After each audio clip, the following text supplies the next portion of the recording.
Hey, how's it going, dudes? Brad the Guitarologist here. I was opening some viewer mail, and this guy sent me something that I thought was really special and really cool.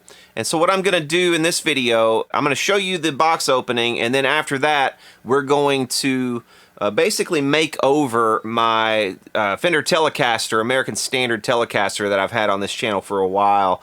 And you'll see why in just a minute. Check this out. Today's video is sponsored by Native Sons Goods, makers of the highest quality woven guitar, bag, and camera straps you'll ever see. Native Sons straps are handmade one at a time in the USA with unparalleled love and care. Click the link in the description to check out their new expanded lineup featuring all new 3-inch guitar straps. And remember, when you support my sponsor, you support this channel, and I sure appreciate it. This is Dustin Schilling of Driftless Leather. He makes leather goods up in Wisconsin, and he is the guy who sent me this tooled leather strap right here that has my name on it and everything. You see that? He sent that to me. He also sent me this drawing up here, and I think I know what this is. You know, we talked about it. I was like, man, hey, if there's a way that you could make one of these for me, I will definitely feature it on my channel, you know, in an opening. And he was like, yeah, dude, it sounds like a plan. But oh, this is cool. I'm not sure what it is, but it looks great. What is this? Money, like a billfold of some kind? You put your money in, maybe, and I don't know. What is that? Maybe it will become more apparent. And this, look at that. You can see what this is. This is a Telecaster Pickguard. But I told him, I was like, man, I've always wanted a tooled leather Telecaster Pickguard. Is there any way you could make me one? I will pay you, you know, maybe a free ad or something. We're basically going to exchange services, more or less, you know, for this. Because I know what kind of time it takes to make something like this. It's a handmade item. And I'm not asking him to work for free. I don't want him to just send me free shit, you know, and take up all of his time doing it. You know, I want to repay him somehow. So we're gonna work out something with some promotion. But this is part of it. I wanted to open this and show you guys at the same time I'm showing myself. And this just looks freaking incredible. The designs he normally does, you know, they're kind of like a little more rustic. You know, they've got leaves and things, and you know, acorns and stuff like that. It's a little more typical what you would traditionally see with tooled leather. But I was like, you know, it would be really neat to have something that was like more geometrical. I don't know, like sacred geometry, and he was like, yeah, let me see what I can come up with. And this is what he came up with. And I just think that is just fucking totally badass. I don't know yet if I'm going to modify my American Standard Telecaster, my actual Fender, or if I'm going to do the Glary guitar that Glary sent me. I might trick it out. I also have another Tele style guitar from, I think it's like a Samick, and it's a pretty decently made guitar that I could really set up and play great. I'm gonna incorporate this into some kind of little Tele build at some point. So we might make this a whole nother video. Oh, it looks like he sent a note as well, along with some of his cards. But yeah, there's his information. If you guys want to get in touch with Dustin, there's his phone number. Definitely give him a call if you guys want to order something from him. If you want to scan that with your phone, you can. Brad, after some trial and error, I finally got something that turned out decent. I did not make the holes that attach the pickguard to the guitars. I found some pickguards have different hole locations. You shouldn't have to punch the leather. The screw will just screw right through for a snug fit. I also included one of my cord tacos. What's a cord? Oh, okay, that's what that is. As always, thanks for your awesome content you put out. You've created a great community of like-minded people. Thanks for keeping it real. Thank you, Dustin, man. You're awesome. There he is on Facebook. There he is on Instagram. Definitely go check out Dustin at Driftless Leather. Okay, so the first thing I've done is I've conditioned this with some leather conditioner. I have a couple of different brands that I use. I use this stuff, Bic 4. I'll put some links down in the description if you guys want to get some of this stuff. Bickmore, actually. And then this stuff as well I've used before, this track and trail stuff to pretty good effect. And the thing about leather is if it dries out, or it can be prone to tearing or rotting, cracking, that sort of thing. So you want to really condition it against that. I don't know if you're going to be able to tell it or not, but it's a lot more supple now than it was when I got it. When I got it, it was just a bit kind of hard. But now it's a heck of a lot more supple just from adding some of this conditioner. Okay, so here is the guitar in question. 2005 American Standard Telecaster. We had a TV Jones pickup here in the neck, which obviously is not going to work with this, so we're going to change pickups as well. I might go ahead and also change this bridge pickup, completely rewire this thing, and put some different pickups in it. Now these are some Chinese pickups that were sent to me by a company. God, it's probably been 9-10 months ago, maybe even a year ago when this was sent to me. I opened them in a shitpost Friday, and I just haven't had a chance to you know, put them in anything or show them off since then. I'm not going to use these bridge and the control plate or any of that stuff, but I might take the pickups out of this and use in this instead, because these are definitely AlNiCo pickups, and they might sound pretty good. I definitely want to try them out, I think. Now this one obviously is gold, and I don't want the gold, so I'm going to replace that cover with a cover from another pickup, probably from this, I don't know, maybe from this one, or I've got a couple more over here. Also thinking about a different bridge. I'm going to put this ZZ, I don't even know if they make these anymore. This was this is what is this? ZZ Guitarworks Tele Deluxe B50. So this is a Bigsby, but it's a no drill Bigsby. So basically what you do is you put this back here on your strap button, and you don't have to drill any additional holes. And this one will replace this bridge, and what it does is allows you room so the strings can pass through the back, and so that they can, you know, so you can use this in conjunction with this. And I think that's gonna look pretty damn cool. And I love Bigsby's. My opinion on this might be a little bit ill-informed. Heck, maybe I'm way behind the times as far as cosmetics goes, but I think that looks fucking swanky as hell. Now obviously this bridge has been in some less than desirable conditions. I'm going to polish this up a little bit. It's got a little bit of rust on it. Alright, so first things first, let's get these old strings off of here. The cool thing about the no drill kit that we have here, and this, like I said, it's an old kit. I don't even know if they make those anymore, or that company's still in business, ZZ Guitarworks or whatever it was. I think they still have a Facebook page last I checked, but it was like way out of date, hadn't been updated in many years, it seemed. Same with these pickups. If these guys are still in business, I'm going to put their website down here if they're still in business, because I want to give them a shout out. Now inevitably somebody's going to ask me about the tuning buttons and the tuners on this guitar. I'm not going to show them up close, and I can't really say anything about them. I signed a non-disclosure agreement. The guy sent me those as a prototype thing, and he's you know, got the rights and everything to them, and he wasn't ready to reveal anything publicly about him. So I've had him on there for the longest time. I'm still not even sure where he is on that, and I can't really discuss it or talk about him, so don't ask. I have noticed some weird wiring quirks that I've kind of been just dealing with on this thing. If I notice a wiring quirk or something on a guitar, a lot of times I'll just put up with it. If it's my own instrument, it's like I deal with enough other people's amps and guitars and stuff that, like, when it comes to doing your own, it's like, you know, you never really quite want to fuck with it, you know what I mean? So if any of you guys were curious as to what was in this guitar all this time, there's what it is. USA Pickguard. I guess the finish has gotten a little bit darker over time. You see the little bit of a boundary there. I think it's always interesting, like, to, you know, over the years, to take pickguards off of stuff, because you just really start to notice, you know, how much grime or, you know, discoloration your finish goes through. All these solder joints right here are all cold solder joints. So I'm gonna, this will help to touch this up anyway, regardless.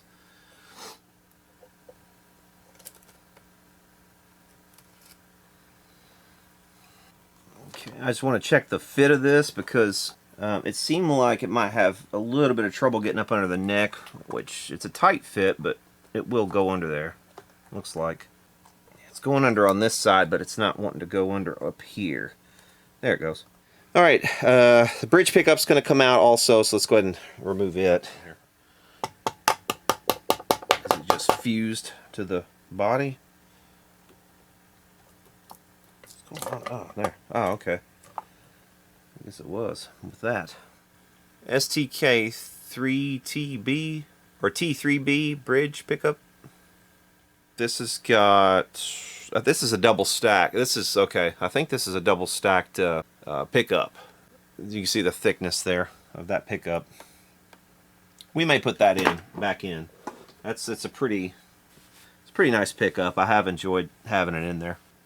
I'm not 100% satisfied with the amount of bare wire is being used right there, so I'm going to strip that back a little further. Yeah, I feel a little bit better about that. There's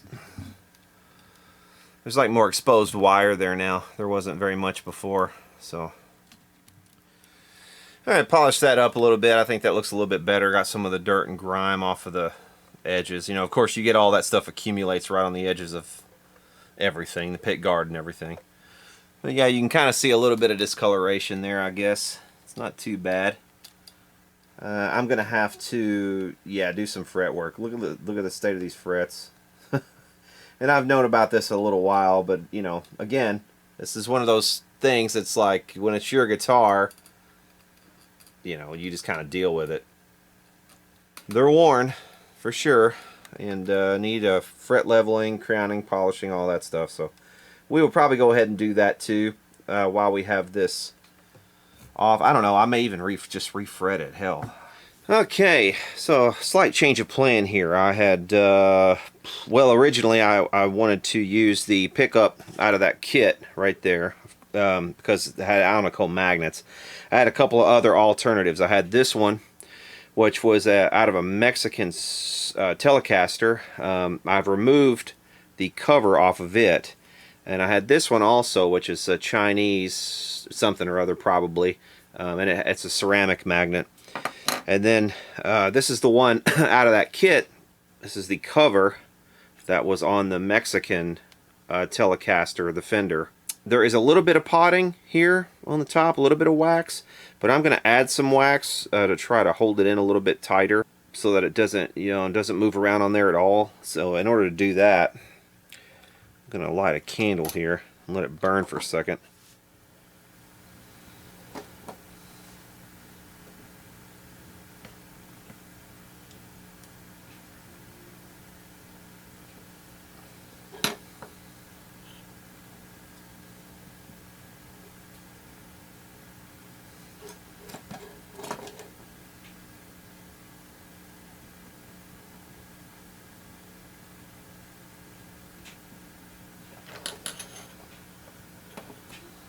Okay, that'll probably be enough, I'm guessing. Yeah, I think that's going to be fine. It's nice and tight now. It's tighter than it was. Okay, the problem is that solder right there is not a very good solder.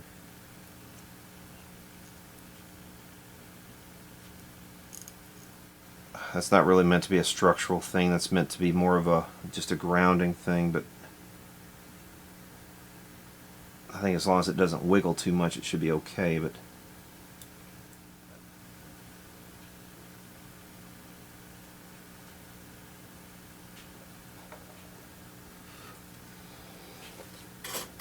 alright, let's test this pickup. Just make sure before we get too deep into this that this is gonna work. 10.5K? Really? Wow. That's a fairly hotly wound pickup. That's I mean, high resistance. I say hot, but high resistance. Hopefully it sounds pretty good. Now we're going to put this bridge on, and this bridge is like I said, a ZZ Guitarworks. What is this? A B3R space bridge. It's got a signature there too. I guess that's the guy who made it.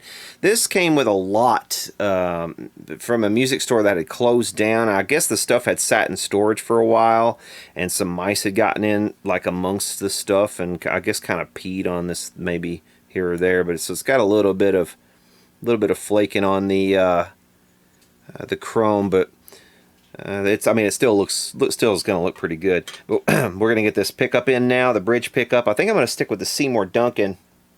I believe I've got a couple of Seymour Duncans. I could actually go a couple different ways. I've got I've got the other pickup. That's the match for this one right there. So that's an AlNiCo pickup.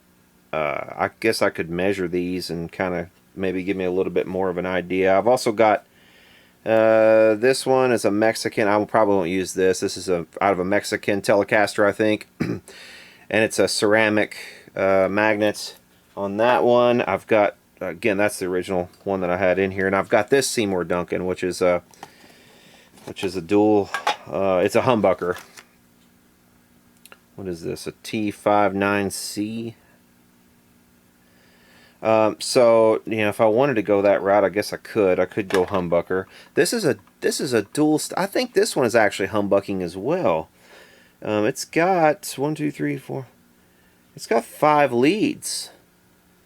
Let me look up this pickup right here and see what our actual leads are and what options we might have with this. This might be a humbucking pickup that we just are not using in a humbucking way. Yeah, I want to look that up. I want to see what kind of options we have for this thing. But again, we do have this one as well if we wanted to go to that. But this is not, you know, in Telecasters, I actually like Telecasters having a, you know, having a bridge pickup that's a single coil. I like the single coil sound. But then again, we could tap this as well. So that's an option too. We would have to get a pot that has a tap on it if we wanted to do that though. And I also find that, you know, when you tap pickups like that, they usually don't really sound as good as a, you know, full-sized single coil pickup. So we probably won't use this one, but it's a possibility still. I want to look at the into the options that we might have for this pickup, and we'll go from there. Okay, we have a visitor. Ivy Sue, yeah, you want to say hi? Hi. Okay. STK T3B. Okay. Turns out right here, a vintage lead stack for a Telecaster. So that is a stacked a humbucker. Essentially, it's a stacked humbucker. We can wire this a couple different ways. You can wire it just as a single coil. So you can use 2 of the wires, taping these together, and that's the way they had it before. But I'm going to use this where we can coil tap this. But, okay, we've got to find a pot, and I believe I've got some. There we go. That should do it right there. That's a 250K with the coil tap on it. To the victory of the spoils.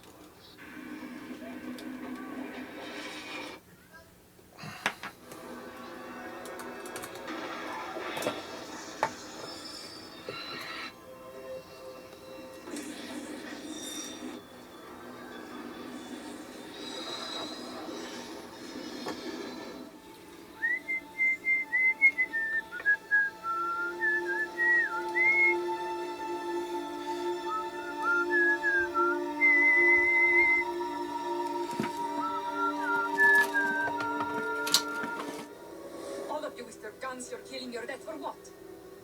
So you can be a hero? Yes. How can you act like this? How can you be so cold? That's what keeps me alive. No. It's what keeps you alone. Ooh, James, she told you.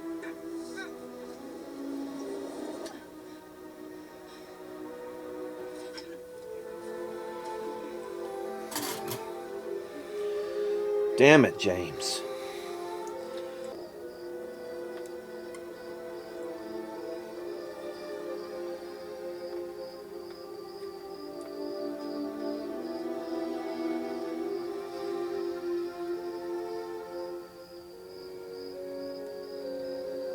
James. There's a rule. Always call that bluff.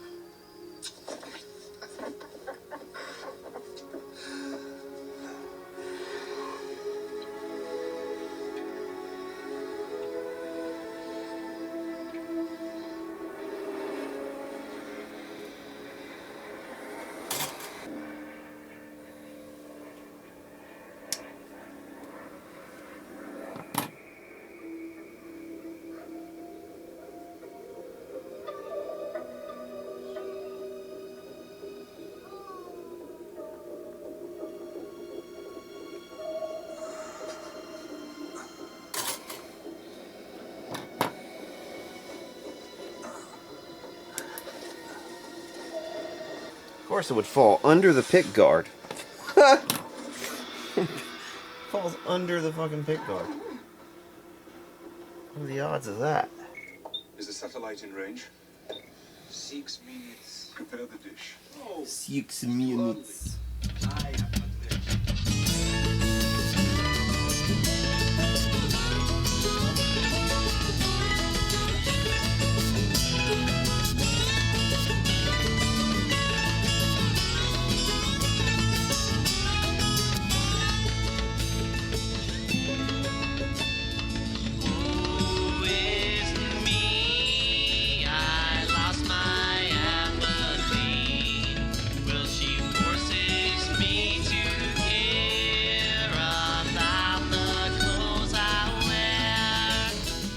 Okay, here it all is wired up.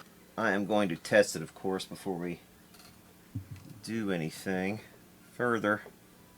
Make sure it's all working.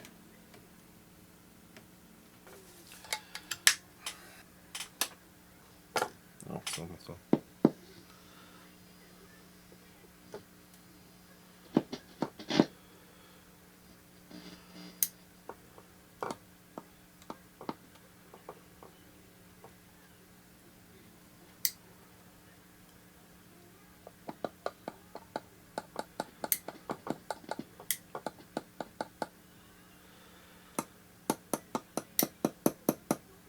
Okay, looks like N is humbucker. And pull the single coil. All right.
We got a short or something here? What the fuck is up with this?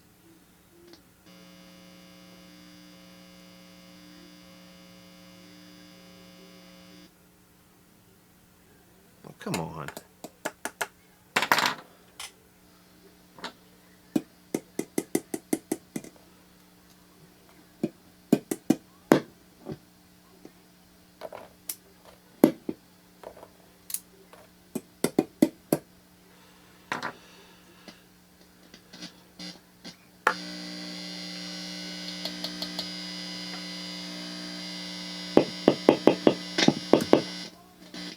Yeah, there's a short. There's a short in this wire right here somehow. It could be up here, I guess, at the shit. I guess it's probably up in here. So we'll have to take this back off. Well, I think I'm gonna have to replace this whole shielded wire right here. I think it's what I'm gonna have to do. I don't want to, but I mean, because it's a good braided wire, but it's just something's shorted. We can test that, I suppose. We can make sure it's not, you know, inside the pickup. One way to do that.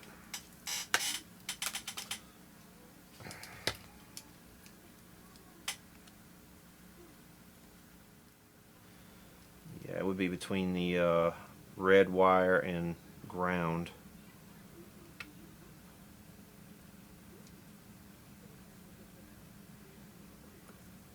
There it went. See there? Okay, so maybe it's over here. It is over here.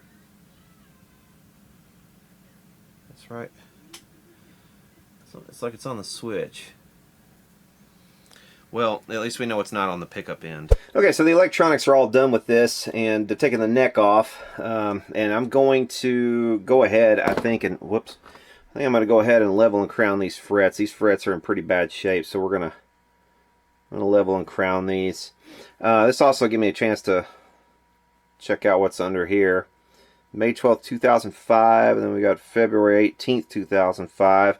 They probably completed the rough neck on that date, and then was finished on that date. These also have a tilt feature built into them, which I'm going to need to take advantage of for this particular upgrade, because the well, I'll kind of show you. Here's the neck pocket, and here's the tilt feature, and you can access that from the rear. But if we look at the rear, there's an access in from the rear to a hex key down inside of there that turns that screw that will adjust the tilt feature.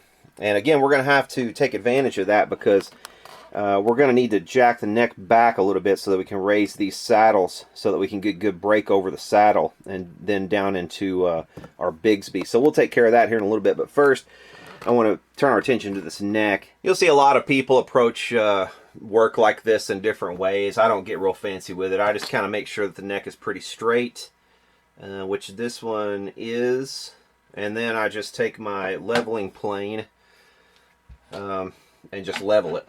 Or well, leveling file rather, not plane.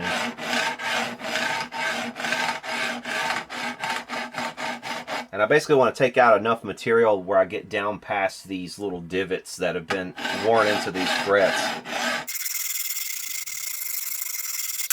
There's not really a lot of wear up in this area up here, so I'm probably going to leave most of this area alone. I will kind of, you'll see me kind of go up into this area a little bit just to kind of level out into these frets. But I'm going to take the most meat off of these frets down here where the divots are really bad. If I wanted this to go faster, I could, you know, kind of push down a little bit, but I'm not. I'm letting the weight of the file do all the work for me. And as always, if you don't have tools like this, I will put links down in the description, maybe also in a pinned comment where you can go get tools that will help you accomplish all this stuff on your own. Now, for a lot of stuff like this, there's going to be the expensive option, which is usually going to be like Stuart McDonald, which they make good tools. I'm not going to knock their tools, but they are kind of on the expensive side. If you want cheaper options, I will usually include some cheaper options down there too.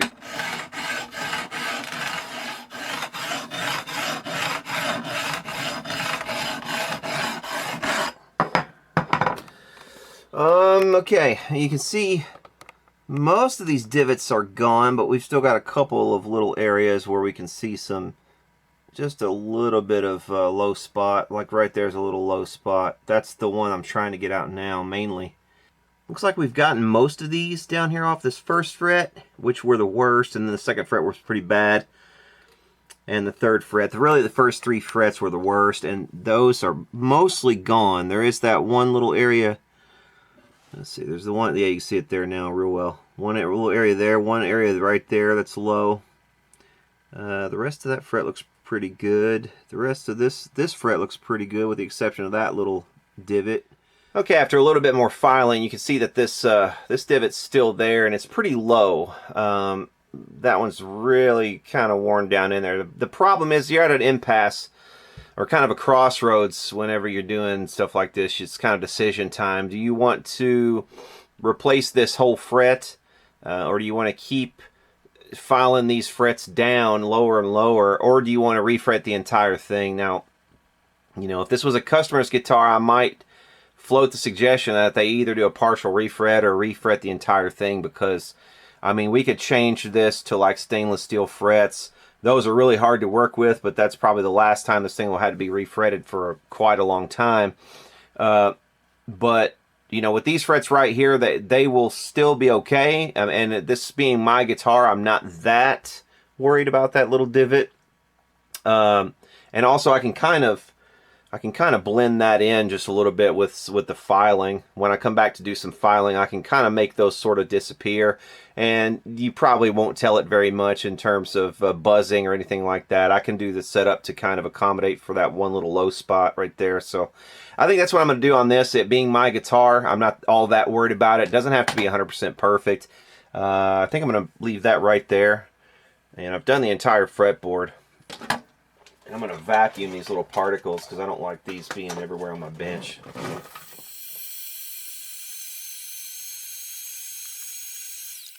Okay, now it's time to come back with a crowning tool. And once again, this is a Stuart McDonald diamond crowning tool. You can get them that are not diamond, and you can get cheaper ones as well. Again, I'll put a couple links down in the description. Let's see, these are also pretty handy. These little sanding guards. You can get them in different sizes. You can get some that are, you know, bigger like this, and some that are a little bit smaller. Try to get a good shot of this to show you what I'm talking about with the files. I can usually kind of file out some of the imperfections.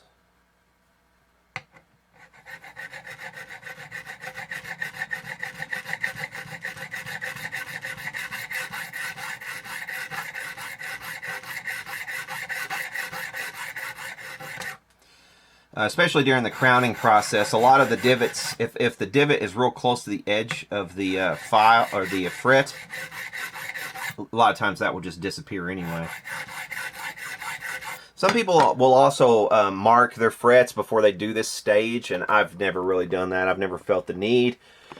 I know that's something that people do, and I'm sure some people will yell at me, "Oh, you need to mark the frets so you can blah, blah, blah," but I can actually see the imperfections still on there. You see these little scratches right here. When those are gone, that tells you that the fret is crowned properly. So I've never really felt the need to do that stage.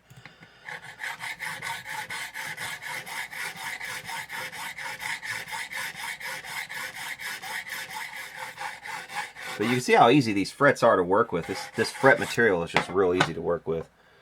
But see how all of those imperfections now are gone, and you've got a consistent crown across the entirety of that fret.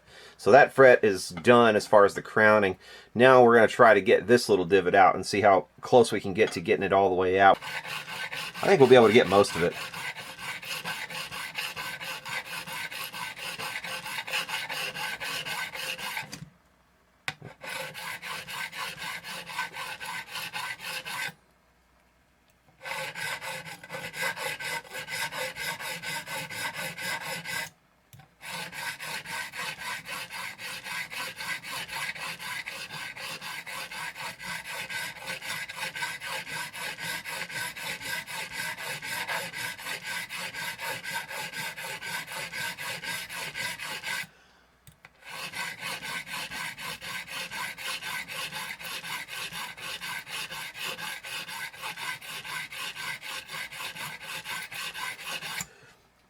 Yeah, I do think I want to go ahead and try to get that. There's just a little tiny, you see that little tiny bit there.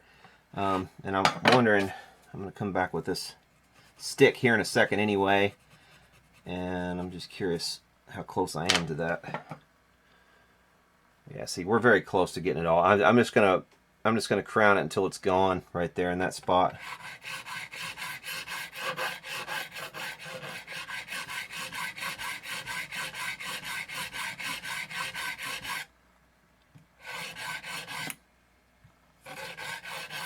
And I don't want to go any beyond that, but see, now that entire divot is gone.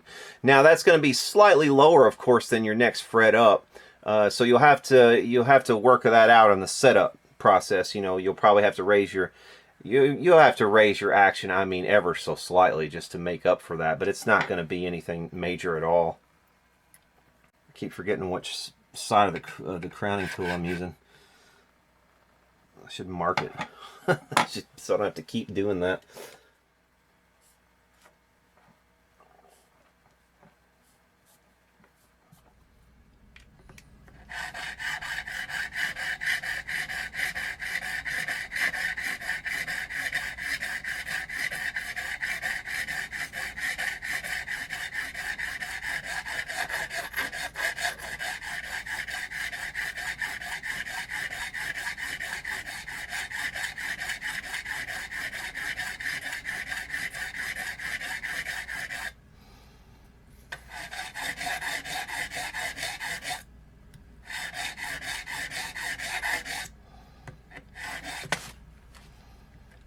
And don't do that.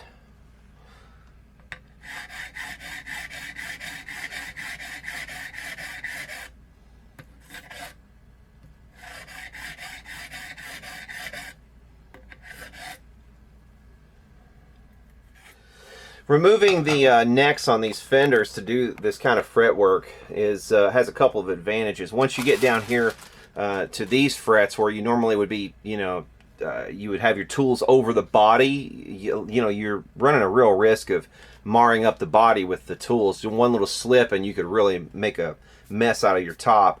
So it has that advantage of getting it away from the body, so you don't have to worry about that. The other advantage is it's just easier to maneuver. It's easier to move around and, you know, get the thing where you need it. So I prefer to do this where I can.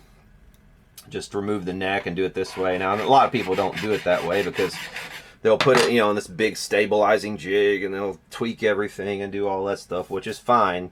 But in 99% of cases, that's not that necessary. It's just not. I mean, when you're using the leveling tool is when it's the most necessary, I'd say. But as long as you get your neck nice and straight and you don't put any excess pressure on this tool when you're doing the leveling, like if you're pressing down on it, you're going to be flexing the board. So you don't want that. But as long as you're letting the weight of this tool do its job, then you're not having to worry about that. So it's not that big of a deal.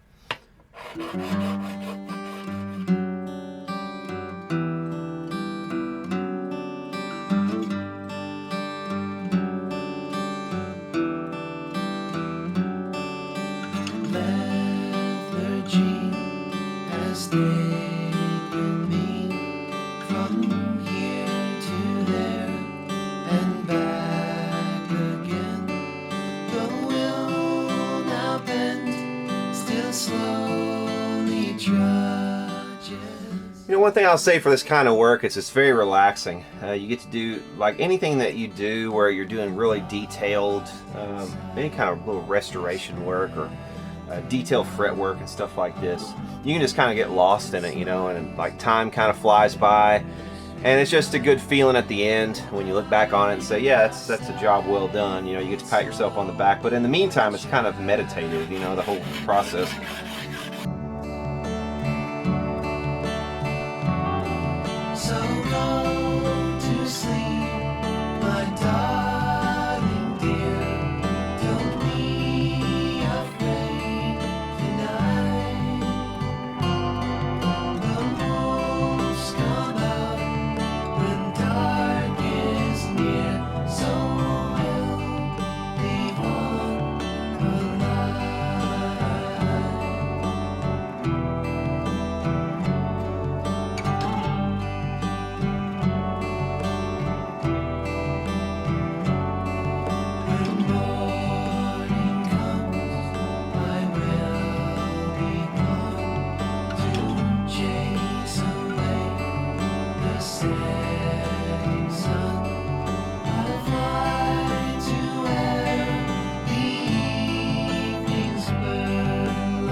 Okay, so I went through all the grits of this, these little erasers, and what you want to do, obviously, you want to start with the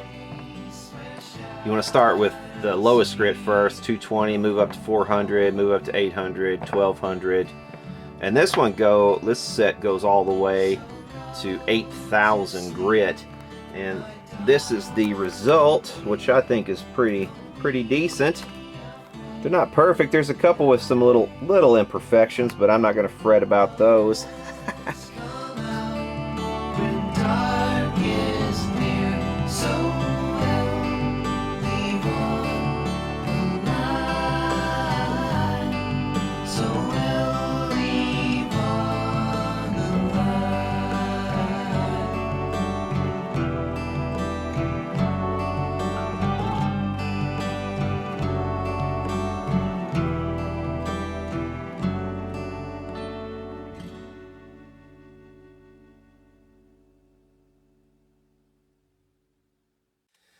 Okay, now we're going to adjust this tilt, and again, this is a micro tilt adjustment back here in the back of most modern Fenders, and it's a 1/8 hex head. But what you want to do when you put your neck back on, or if you haven't had it off, you want to just loosen the screws just a tiny amount, just so it's got some room to jack it up. But yeah, that should probably do it. And I'm gonna do this by eyesight. I'm not gonna get it the level or anything. You really don't have to have one. You can do this absolutely 100% by eyesight. It doesn't take much to tweak it. I just want to get it high enough where I think that's going to do it right there. And if I need to come back and tweak it more later, I can, but that's a little higher than it was to begin with. And you can see actually it's giving me a little bit more room now for the pickguard would have slid under there much easier now.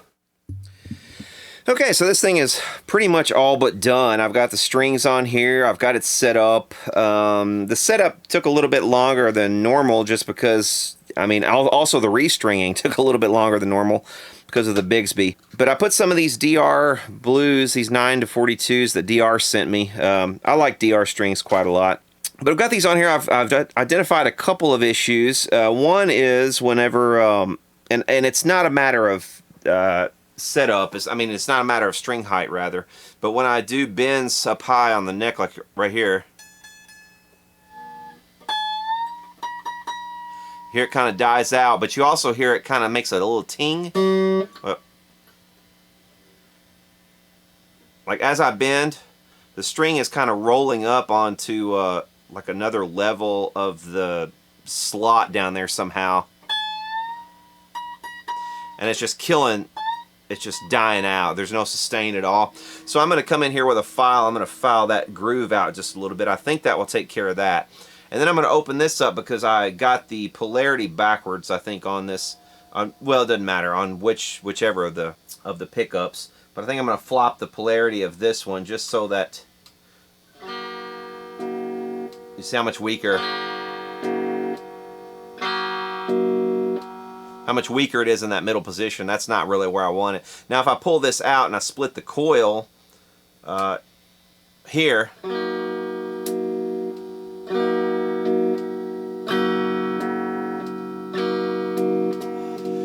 that's closer. I mean, that's better. That's the way it should be. But I want it in the down position when it's in humbucker mode to be correct. So I'm going to swap the polarity.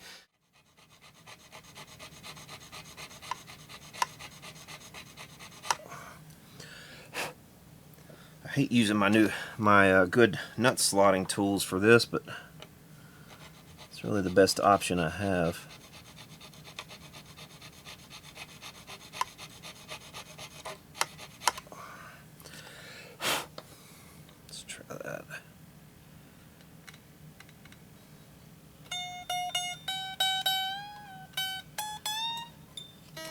It's still doing it here.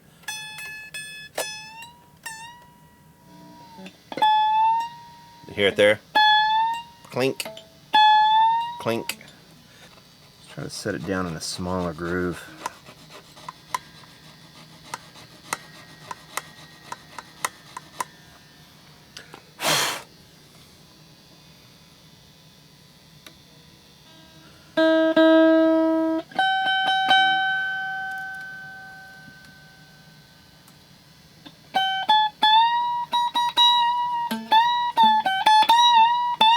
There it is.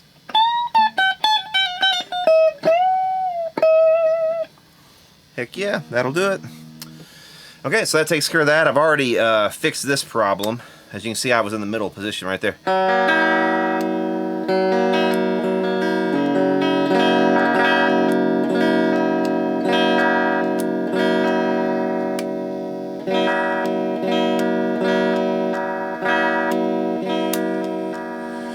So we don't have that out of phase canceling thing going on anymore. So excellent. I think we're ready to test this thing out. Thank you so much to Dustin at Driftless Leather for the awesome pickguard. I love the tooled leather, and I think the Bigsby on this thing really just completes it. But yeah, man, totally cool. Let's give her a listen.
Alright guys, I hope you've enjoyed this video. If you have, please hit subscribe down below. And for now, we'll see y'all later.